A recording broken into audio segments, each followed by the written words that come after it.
بسم اللہ الرحمن الرحیم۔ اس سے پہلے ہم نے دیوان حماسہ کے حوالے سے بات کی تھی کہ ہم دیوان حماسہ کا درس شروع کر رہے ہیں، تو دیوان حماسہ کے درس شروع کرنے سے پہلے کچھ ضروری باتیں آپ کے گوش گزار کر دیتا ہوں جو عربی ادب کے ساتھ تعلق رکھتی ہے، کیونکہ دیوان حماسہ کی جو کتاب ہے یہ اشعار کی کتاب ہے اور عربی ادب کے ساتھ یہ تعلق رکھتی ہے۔ اس وجہ سے پہلے ہم عربی ادب کے بارے میں کچھ مختصر جانتے ہیں کہ یہ کیا ہے، اور اس کے ساتھ ساتھ ہم یہ بھی جانیں گے کہ دیوان حماسہ یہ کس کی کتاب ہے، اس کا مصنف کون ہے، اور دیوان حماسہ کے بارے میں بھی جانیں گے۔ تو اس کے بعد پھر انشاءاللہ درسن ہم اشعار شروع کر دیں گے۔ تو سب سے پہلے عربی ادب کے بارے میں جانتے ہیں کہ عربی ادب جو ہے اس میں دو چیزیں بنیادی طور پر ہمارے سامنے موجود ہیں، ایک ہے نظم اور ایک ہے نثر۔ نظم اشعار کو کہا جاتا ہے، عربی کے جتنے اشعار ہیں اس کو نظم کہا جاتا ہے، اور عربی کے اشعار کے علاوہ جو ادبی سرمایہ ہے، عربی ادب پر جتنا مواد موجود ہے اشعار کے علاوہ، ان سب کو نثر کہا جاتا ہے۔ مثلا اس میں خطبے بھی داخل ہے، عربی کے جو خطبے ہوتے ہیں، اسی طرح اس میں مقامات وغیرہ ہو گیا، یہ ساری چیزیں نثر میں داخل ہوں گے۔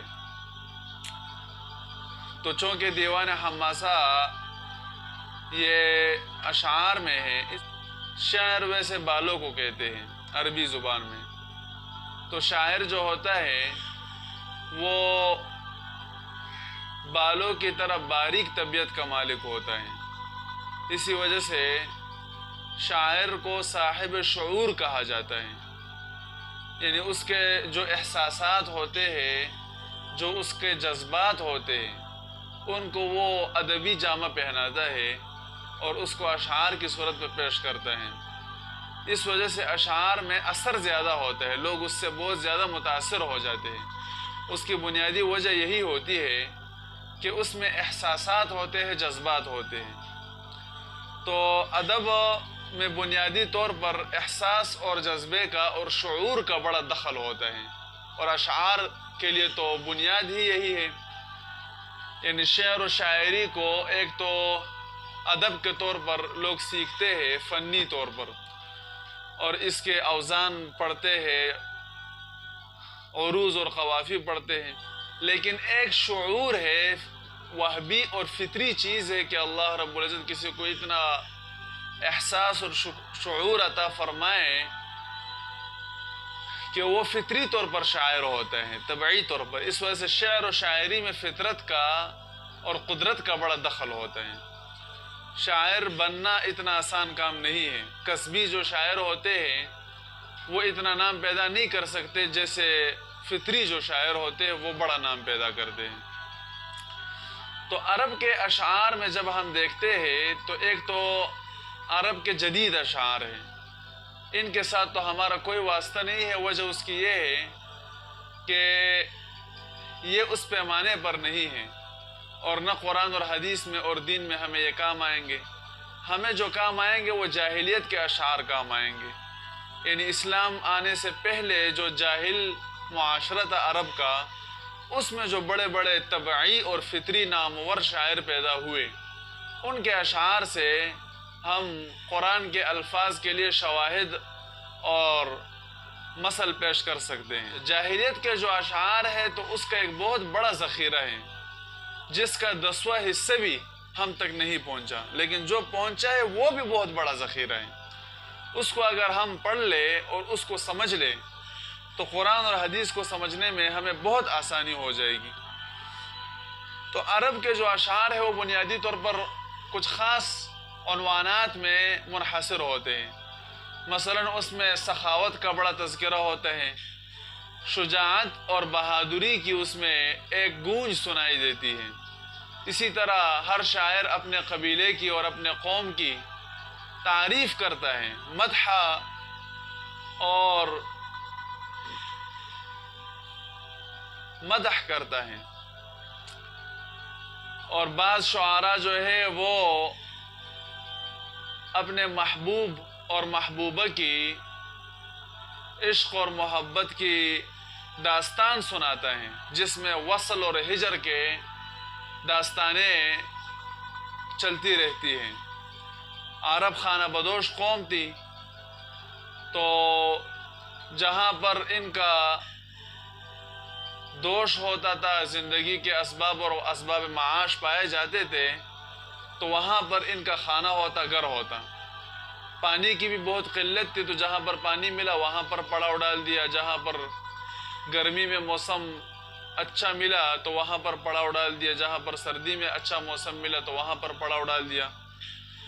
تو جب دو قبیلے آس پاس پڑاؤ ڈالتے تو اس میں عشق اور محبت کی داستانیں بھی چل پڑتی، تو اس میں جو پھر شاعر ہوتے، اور عجیب بات یہ ہے کہ عرب کا ہر فرد شاعر ہوتا تھا، مرد عورت بچہ بوڑھا سب شعراء ہوتے تھے۔ یہ ان کی فطری شاعری تھی، فصاحت اور بلاغت کے اعلیٰ مقام پر فائز تھے۔ جیسے معلقات آپ نے پڑھے ہیں، جس میں عموماً جو سب سے مشہور معروف معلقہ ہے امرؤ القیس کا، اس کا مطلع یہ ہے، پہلا شعر اس کا یہ ہے: قفا نبکی من ذکرى حبیب و منزلی بسقط اللواء بین الدخول فحوملی۔ اے میرے دو دوستو، تھوڑا ٹھہر جاؤ تاکہ ہم رو لے اپنے محبوبہ اور اس کے گھر کے یاد میں، جو دخول اور حومل مقام کے ریگستانوں کے چوٹی پر واقع ہیں۔ تو یہ پورا معلقہ جو امرؤ القیس کا ہے اپنی محبوبہ کی تعریف میں ہے۔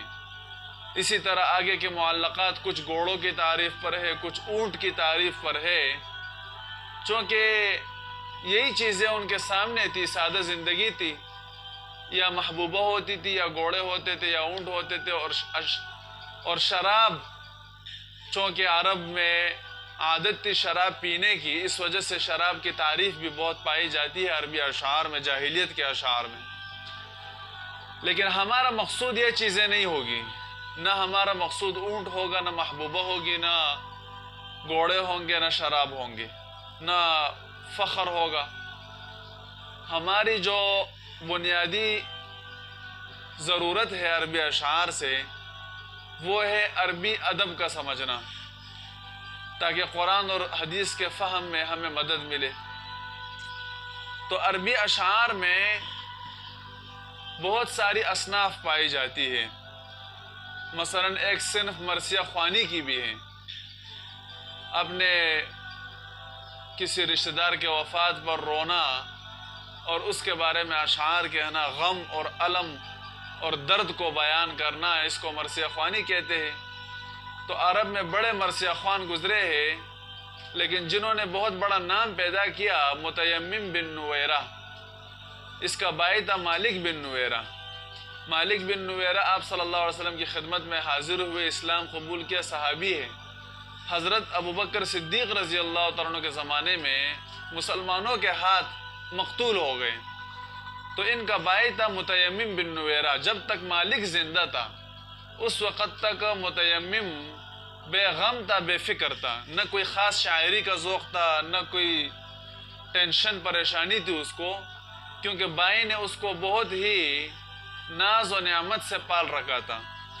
تو جب مالک مر گیا تو اس کو اتنا غم ہوا کہ اس نے اپنے بائی کے محبت اور عشق میں مرثیے پڑھے۔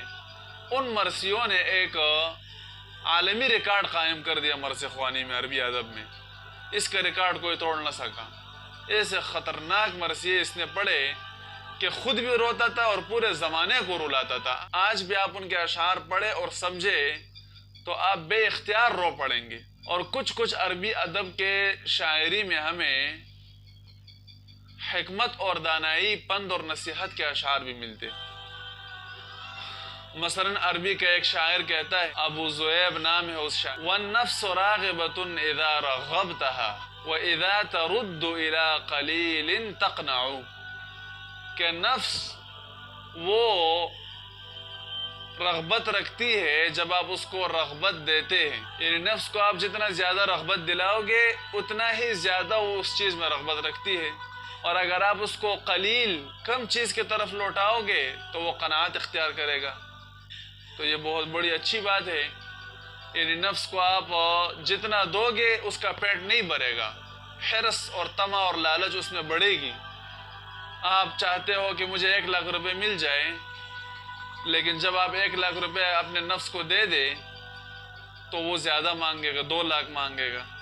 نفس کا پیٹ کبھی بھی نہیں بھرے گا. ان النفس لامارۃ بالسوء.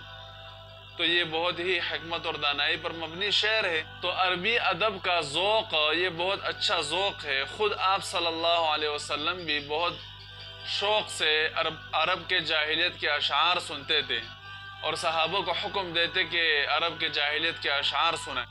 جیسے مشرکین کے جو شاعر تھے آپ صلی اللہ علیہ وسلم کی گستاخی کرتے تھے اشعار میں، تو آپ صلی اللہ علیہ وسلم اس کے مد مقابل میں حضرت حسان بن ثابت رضی اللہ تعالیٰ عنہ کو مسجد نبوی کے ممبر پر بیٹھاتے ہیں اور ارشاد فرماتے کہ احج المشرکین، مشرکین کے حج و بیان کرے اشعار میں، فإن روح القدس معک، کیونکہ جبریل آپ کے ساتھ ہیں. تو حضرت حسان بن ثابت رضی اللہ تعالیٰ عنہ مشرکین کی جو حج و کرتے اشعار میں، تو آپ صلی اللہ علیہ وسلم بہت خوش ہوتے اس سے. اسی طرح آپ صلی اللہ علیہ وسلم نے حکم دیا تھا کہ مکہ کے مشرکین کے جو بڑے بڑے شعراء اسلام اور پیغمبر کی گستاخی کرتے ہیں اشعار میں، تو صحابہ کو آپ صلی اللہ علیہ وسلم نے حکم دیا کہ ان شعراء کو قتل کر دیا جائے. تو ان میں ایک شاعر تھا کعب بن زہیر، جو زہیر بن ابی سلمہ کا بیٹا تھا. تو وہ آپ صلی اللہ علیہ وسلم کی خدمت میں حاضر ہوا، اسلام قبول کیا، مسلمان ہوا. پہلے آپ صلی اللہ علیہ وسلم کے حج کرتا تھا، لیکن پھر آپ صلی اللہ علیہ وسلم کی خدمت میں حاضر ہو کر اسلام قبول کیا اور آپ صلی اللہ علیہ وسلم کی تعریف میں ایک قصیدہ پڑھا جو بہت ہی نامور قصیدہ ہے، جس کا مطلع ہے بانت سعاد فقلب اليوم مبتول متیم اثرها لم یفد مقبول. بہت ہی زبردست قصیدہ پڑھا. تو آپ صلی اللہ علیہ وسلم بہت خوش ہوئے اور اپنا چادر مبارک ان کو ہدیہ تحفے میں دے دیا، جو حضرت معاویہ رضی اللہ تعالیٰ عنہ نے اپنے دور خلافت میں ان سے 40,000 درہم میں خریدا تھا. اور پھر خلافت عباسیہ میں بھی یہ چادر کئی زمانے تک موجود تھا. اسی طرح شرید بن سوید ثقفی رضی اللہ تعالیٰ عنہ فرماتے ہیں کہ میں آپ صلی اللہ علیہ وسلم کے پاس آیا تو آپ صلی اللہ علیہ وسلم نے ارشاد فرمایا کہ مجھے عرب کے اشعار سناؤ. میں نے کچھ اشعار سنائے، فرمایا اور سناؤ. میں نے کچھ سنائے، فرمایا اور سناؤ. یہاں تک کہ میں نے 100 اشعار سنائے اور آپ صلی اللہ علیہ وسلم غور سے سنتے رہے ان کو. اسی طرح حضرت عمر رضی اللہ تعالیٰ عنہ کا بھی بڑا ادبی ذوق تھا اور عرب کے اشعار بڑے شوق سے سنتے تھے اور سناتے تھے. اور اسی طرح حضرت عبداللہ ابن عباس رضی اللہ تعالیٰ عنہ، حضرت عائشہ رضی اللہ تعالیٰ عنہ، ان کے بارے میں بھی مشہور ہے کہ عرب کے اشعار کا بڑا شوق رکھتے تھے. بلکہ اکثر صحابہ خود شاعر تھے بہت بڑے بڑے. حضرت عائشہ رضی اللہ تعالیٰ عنہ کا دیوان ملتا ہے اشعار کا، حضرت علی رضی اللہ تعالیٰ عنہ کا دیوان ملتا ہے اشعار کا، حضرت معاویہ رضی اللہ تعالیٰ عنہ کا دیوان ملتا ہے. اسی طرح حضرت امام شافعی رحمۃ اللہ علیہ کا دیوان ملتا ہے. تو اس سے پتہ چلتا ہے کہ اشعار یہ بہت ہی بہترین چیز ہے. ان کا سیکھنا سکھانا اور ان کا پڑھنا یہ کوئی بری بات نہیں ہے.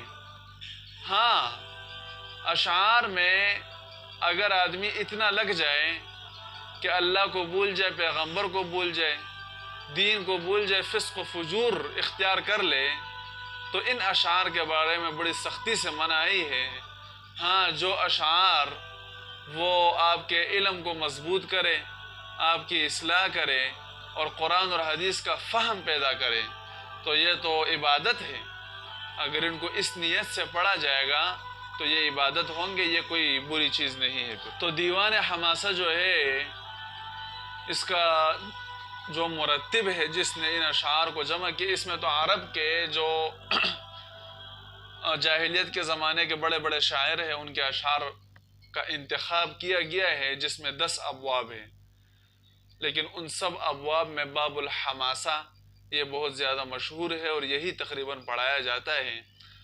حماسہ حمسہ یحمس کا رومہ سے ہے اور اس کا معنی ہے شجاعت اور بہادری، یعنی جو شجاعت اور بہادری پر جو اشعار ہوتے ہیں ان کو حماسہ کہا جاتا ہے۔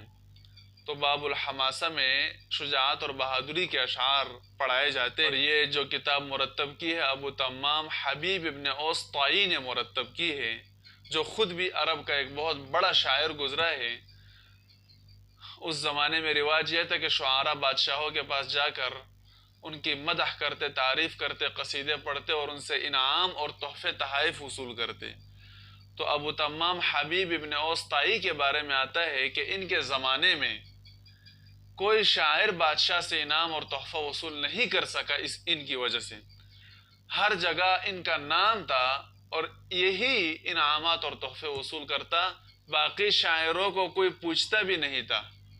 اتنا نام پیدا کیا انہوں نے، بڑا ذوق اللہ نے ان کو دیا تھا عربی ادب کا اور عربی شاعری کا، جس میں بہت بڑا نام انہوں نے پیدا کیا۔ تو یہ جو اشعار ہے یہ بھی انہوں نے اپنے ادبی ذوق کے ماتحت جمع کیے ہیں، یعنی اتنا بڑا شاعر تھا خود اور اتنا بڑا ادیب تھا، اس نے انتخاب کر کے یہ کتاب تیار کی ہے، تو لازمی بات ہے اس میں اعلیٰ پیمانے کے اشعار موجود ہوں گے جس سے ہم بھرپور استفادہ کر سکتے ہیں۔ تو ہم درسن ایک ایک شاعر کے اشعار پڑھیں گے، اس کا ترجمہ کریں گے، صرفی، لغوی، نحوی ترکیب تحقیق کریں گے، اور اس کے ساتھ ساتھ جو ہے ہم قرآن اور حدیث سے کوشش کریں گے کہ ان مفردات پر شواہد پیش کریں اور قرآن اور حدیث کو بھی اس کے ضمن میں حل کرنے کی کوشش کریں، لیکن یہ سب ہوگا مختصر انداز میں تاکہ آپ کو بھی فائدہ ہو اور مجھے بھی فائدہ ہو۔